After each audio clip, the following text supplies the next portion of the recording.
اللہ الرحمن الرحیم قال تعالی الم تر کیف فعل ربک باصحاب الفیل کہ کیا تو نے نہیں دیکھا کہ تیرے رب نے ہاتھی والوں کے ساتھ کیا کیا۔ یعنی جس سال حضور اقدس صلی اللہ علیہ وآلہ وسلم کی ولادت ہوئی تھی، محدثین فرماتے ہیں کہ اسی سال آپ صلی اللہ علیہ وآلہ وسلم کی ولادت بسعادت ہوئی۔ گویا کہ فرماتے ہیں کہ آپ صلی اللہ علیہ وآلہ وسلم کا کوئی ایک معجزوں میں سے معجزہ ہے، کیونکہ معجزات کا قانون یہ ہے کہ وہ نبی کے دعوی نبوت کے ساتھ ان کی تصدیق کے لیے ظاہر ہوتے ہیں۔ تو بہرحال اس قصے کی تمہید میں محدثین اور اصحاب السیر فرماتے ہیں کہ یمن کے اوپر حمیر کے جو بادشاہ تھے ان کا قبضہ تھا، اور یہ لوگ مشرک تھے۔ ان کا آخری جو بادشاہ تھا اس کا نام ذو النواس تھا۔ اس نے اپنے زمانے کے اندر جو عیسائی حضرت عیسیٰ علیہ السلام کو ماننے والے تھے ان کے لیے ایک خندق میں آگ کھدوائی، خندق کھدوا کر اس میں آگ لگائی، اور اس آگ کے اندر جتنے بھی نصرانی یعنی جو بت پرستی کے خلاف عیسیٰ علیہ السلام کے مذہب کے اوپر تھے ان سب کو اس خندق میں آگ میں ڈال دیا، جن کی تعداد مفسرین فرماتے ہیں کم و بیش 20,000 کے قریب تھی مختلف روایات کے اعتبار سے۔ اور یہ وہی خندق کا واقعہ ہے جس کو اللہ تعالیٰ نے سورہ بروج کے اندر ذکر کیا ہے۔ تو کہتے ہیں کہ ان کی گرفت سے 2 آدمی کسی طرح نکل کر بھاگ گئے، اور وہ شام میں کیسر بادشاہ کے پاس انہوں نے جا کے فریاد کی کہ ذو النواس جو تھا اس نے نصارہ کے اوپر اس طرح ظلم کیا، ہماری قوم کے لوگوں کو قتل کر دیا، عیسیٰ علیہ السلام کے ماننے والوں کو اس طرح آگ میں ڈال دیا۔ تو کیسر شام جو تھا اس نے حبشہ کے بادشاہ کو ایک خط لکھا، کیونکہ یہ بھی عیسائی تھا اور یہ یمن کے قریب علاقہ پڑتا تھا۔ اس نے اس کو خط لکھا کہ آپ اس ظالم سے، ان جو مسلمان تھے عیسائی مسلمان، ان مظلوموں کے قتل کا بدلہ لو۔ تو اس نے جو حبشہ کا نصرانی بادشاہ تھا اس نے کیا کیا، اس نے اپنے 2 کمانڈر، ایک کا نام اربات تھا اور دوسرے کا ابرہ، ان کو یمن میں بھیجا کہ جاؤ اس کے ساتھ مقابلہ کرو، اس نے ہماری مذہب کے جو لوگ تھے ان کے اوپر بہت ظلم کیا ہے۔ تو چنانچہ انہوں نے شام کے اوپر حملہ کیا اور قوم حمیر جو تھی ان کے قبضے سے شام کو، جو یمن کا علاقہ تھا، اس کو آزاد کرا لیا۔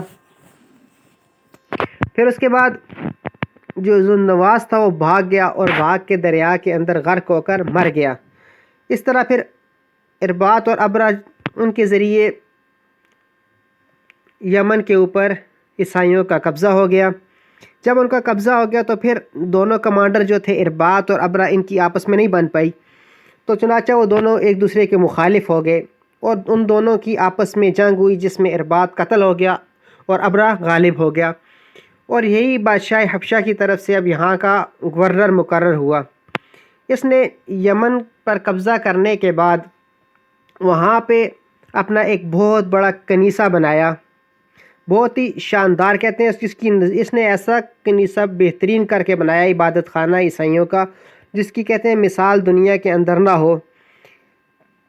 اس کا مقصد یہ تھا کہ جو عرب کے لوگ تھے یہ حج کرنے کے لیے مکہ مکرمہ جاتے تھے اور بیت اللہ کا طواف کرتے تھے، یہ وہاں جانے کے بجائے اس کنیسہ کی شان و شوکت سے مرعوب ہو کر اس طرف آ جائیں اور یا عیسائی ہو جائیں یا اس کی عبادت کرنا شروع کر دیں۔ تو اس نے نہایت اونچا بلند، کہتے ہیں کہ آدمی جب کھڑا ہوتا تو اس کے اوپر نظر نہیں ڈال سکتا، اتنا اونچا اچھا اور بہترین کر کے ایک محل نما بنایا، اور اس میں سونے اور چاندی اور جواہرات مختلف قسم کی چیزیں جو تھیں وہ بھی اس میں چسپاں کی، اور پوری اپنے اس مملکت یمن میں اس نے اعلان کیا کہ آج کے بعد کوئی حج کرنے کے لیے کعبہ نہ جائے بلکہ اس کنیسہ کی عبادت کرے۔ عرب جو لوگ تھے محدثین فرماتے ہیں اگرچہ ان کے اوپر بت پرستی غالب آ چکی تھی، لیکن دین ابراہیم اور کعبہ کی عظمت جو تھی ان کے دلوں میں بہت زیادہ پیوست تھی، اس لیے جو عدنانی، قحطانی اور قریش کی قبائل تھے ان میں کہتے ہیں بہت غم و غصہ اور بہت غم غصے میں نڈھال ہو گئے کہ کہنے لگے کہ اب ہم کیا کریں، اس نے ہمارے ساتھ ایسا کیوں معاملہ کیا ہے، کیونکہ بیت اللہ کی عظمت کے وہ بہت زیادہ قائل تھے۔ تو بعض حضرات کہتے ہیں کہ رات کے وقت کوئی شخص کنیسہ میں داخل ہوا اور اس کو گندگی سے آلودہ کر دیا، اور ایک روایت میں اس طرح بھی آتا ہے ان میں سے مسافر قبیلہ نے کنیسہ کے قریب کیا کیا، اپنی ضرورت کی آگ لگائی، تو وہ آگ جا کے اس جو کنیسہ بنا تھا اس کو بھی لگ گئی اور اس کو بہت زیادہ نقصان ہوا۔ جب ابرہ کو اس کی اطلاع ہوئی تو اس کو کسی نے یہ بتایا کہ یہ کسی قریشی کا کام ہے۔ اس نے قسم کھائی کہ میں ان کے کعبہ کی اینٹ سے اینٹ بجا کر رہوں گا، اس کو تباہ و برباد کر کے آؤں گا۔ ابرہ نے اس کی تیاری شروع کر لی اور اپنے بادشاہ نجاشی سے اجازت مانگی۔ اس نے اپنے خاص ہاتھی جس کا نام محمود تھا ابرہ کے لیے بھیج دیا تاکہ وہ اس پر سوار ہو کر کعبہ پر حملہ کرے اور کعبہ شریف کو کہہ رہے تباہ و برباد کر دے۔ کہتے ہیں کہ یہ ان کا سب سے بڑا عظیم الشان ہاتھی تھا جس کی نظیر نہیں پائی جاتی تھی، اور اس کے ساتھ 8 ہاتھی اور بھی دیے کہ یہ بھی لے کے جاؤ۔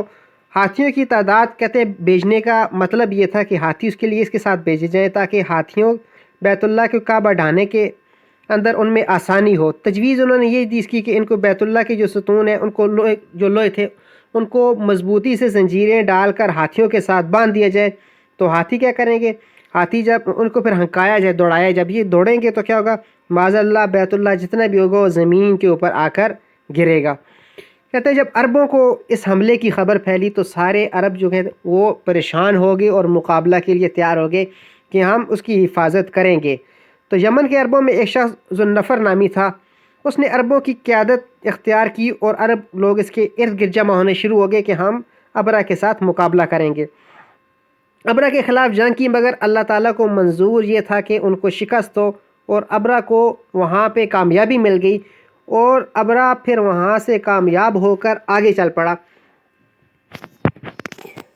ذو النفر کو اس نے قید کر لیا۔ جب وہ آگے روانہ ہوا تو اس کے بعد قبیلہ حثم کے جو مقام پہ پہنچا تو اس قبیلے کے سردار اس کا نام بن نفیل بن حبیب تھا، اس نے بھی پورے قبیلے کے ساتھ ابرہ کا مقابلہ کیا، مگر اس نے بھی شکست کھائی اور نفیل بن حبیب کو اس نے قید کر لیا اور ارادہ کیا کہ اس کو میں قتل کر دوں، مگر اس نے پھر یہ سمجھا کہ اس کو ہم قتل نہیں کرتے بلکہ اس کو ہم اپنے ساتھ رکھتے ہیں، کیونکہ یہ ہمیں راستوں کا بتائے گا کہ راستہ کہاں کہاں سے آسانی کے ساتھ جاتا ہے، کس طرف سے جاتا ہے۔ پھر جب وہ اس کا لشکر ابرہ کا لشکر طائف کے قریب پہنچا، جو طائف کے باشندے تھے، کیونکہ ان کے اندر بھی کیا تھی، ان کے اندر بھی بیت اللہ کی ان کے دلوں میں عظمت اور اہمیت تھی، تو انہوں نے کیا کیا، انہوں نے بھی ابرہ کے ساتھ جنگ کی، لیکن ابرہ کو یہاں پہ بھی فتح ہی حاصل ہوئی۔ تو پھر جو طائف کے لوگ تھے انہوں نے کہا کہ ہمارے لیے بہتری اسی ہے کہ ہم اس کے اندر صلح کر لیں، تو چنانچہ انہوں نے کیونکہ پچھلوں کا سنا تھا کہ باقی لوگوں کو زیادہ شکستیں ہوئی ہیں تو اب ہم اس کا مقابلہ نہیں کر سکتے، تو ان کا کیونکہ ایک بہت عظیم الشان بت خانہ بھی تھا، اس میں انہوں نے لات نام کا جو قرآن پاک میں بھی آتا ہے، لات نام کا جو کہ بت رکھا ہوا تھا، تو انہوں نے کہا کہ آپ ہمارے اس بت کو نہ چھیڑیے، تو ہم کیا کریں گے، اور یہ بھی طے کر لیا کہ ہم راستے میں آپ کے لیے رہنمائی کریں گے، یعنی اپنے قبیلے کے لوگوں کو بیچیں گے لیکن ہمارے اس بت کو آپ نے نہیں توڑنا۔ تو اس نے منظور کر لیا۔ پھر انہوں نے اپنے ایک سردار ابو رغال کو ان کے ساتھ ابرہ کے ساتھ بھیج دیا کہ یہ تمہارے ساتھ جائے گا، تو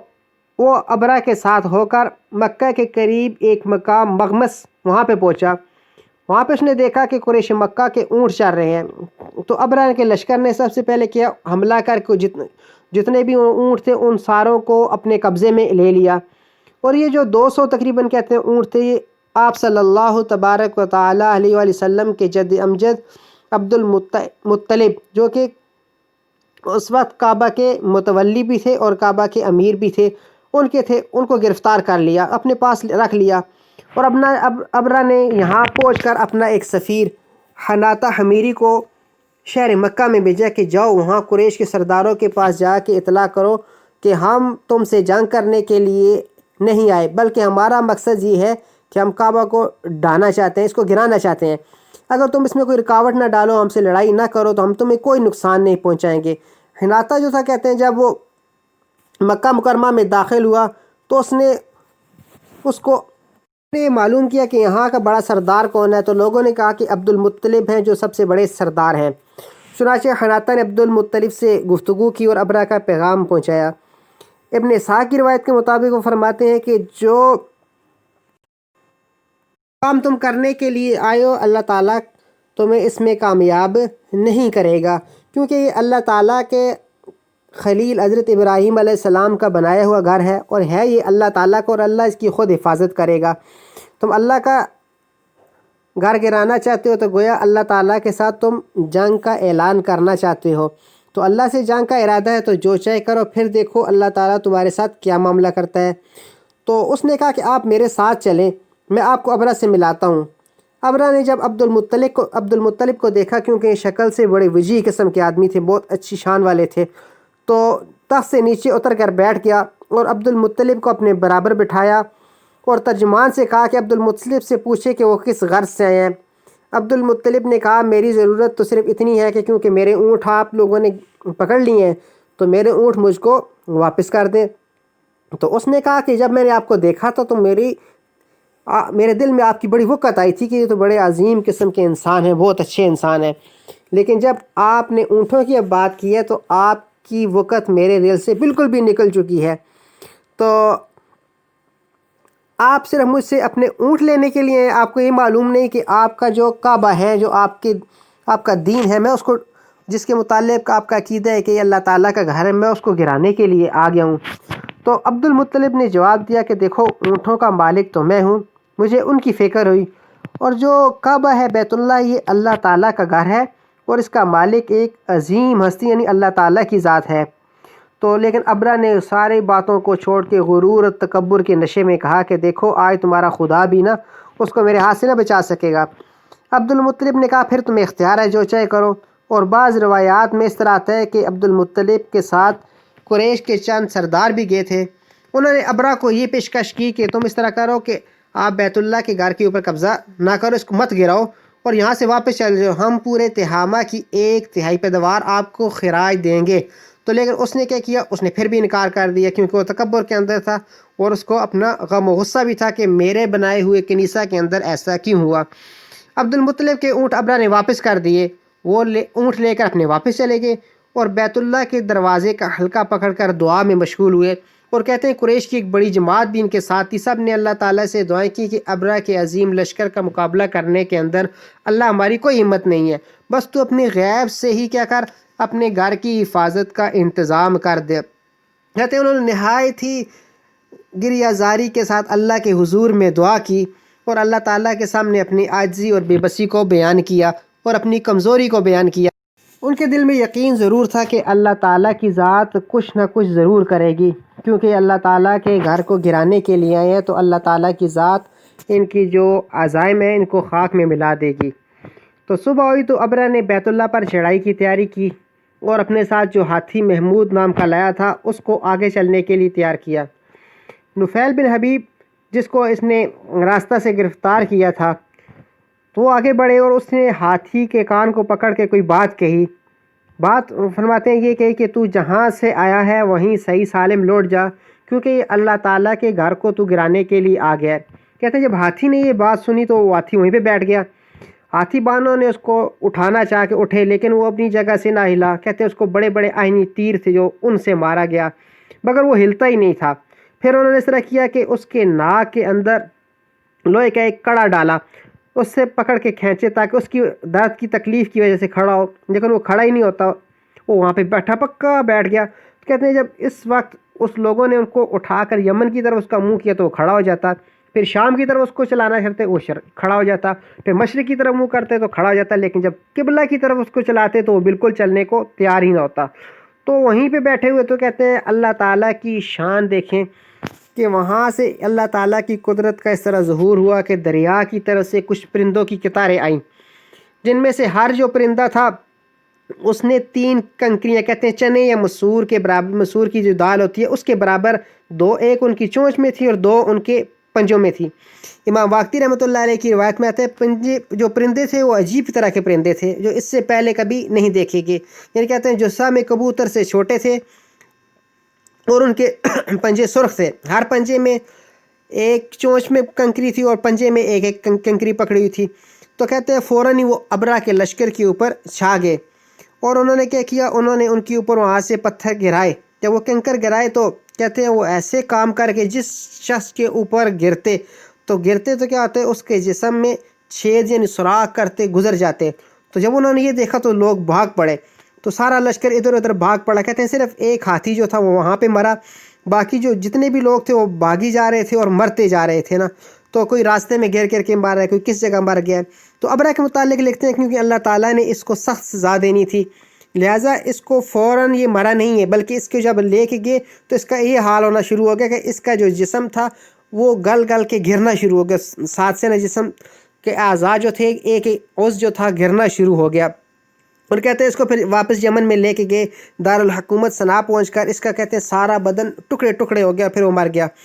اور کہتے ہیں جو ابرہ کا جو ہاتھی تھا، محمود نام کا جو ہاتھی تھا، اس کے جو دو شتربان تھے جو اس کو سنبھالنے والے تھے، تو ان کو جب دیکھا تو کہتے ہیں کہ وہ وہیں پہ اندھے ہو گئے اور اپاہج ہو گئے۔ اور ایک روایت میں محمد بن اسحاق نے حضرت عائشہ رضی اللہ عنہ سے روایت کی ہے، وہ فرماتے ہیں کہ ان دونوں کو میں نے اس حالت میں دیکھا کہ وہ اندھے اور اپاہج تھے، اور حضرت اسماء رضی اللہ عنہ جو تھی حضرت عائشہ صدیقہ رضی اللہ عنہ کی بہن تھی، وہ کہتی ہے کہ میں نے ان دونوں اپاہجوں اور اندھوں کو کیا کیا، بھیک مانگتے ہوئے دیکھا کہ مکہ کے اندر کیا کر رہے تھے، ادھر گلیوں میں بھیک مانگتے تھے۔ تو اللہ تعالیٰ نے اپنے گھر کی یوں حفاظت کی، اور اللہ تعالیٰ نے فرمایا الم یجعل کیدہم فی تضلیل، کیا اللہ تعالیٰ نے ان کے جو داؤ تھے ان کو بیکار نہیں کر دیا۔ وارسل علیہم طیرا ابابیل، اور اللہ نے بھیجے ان کے اوپر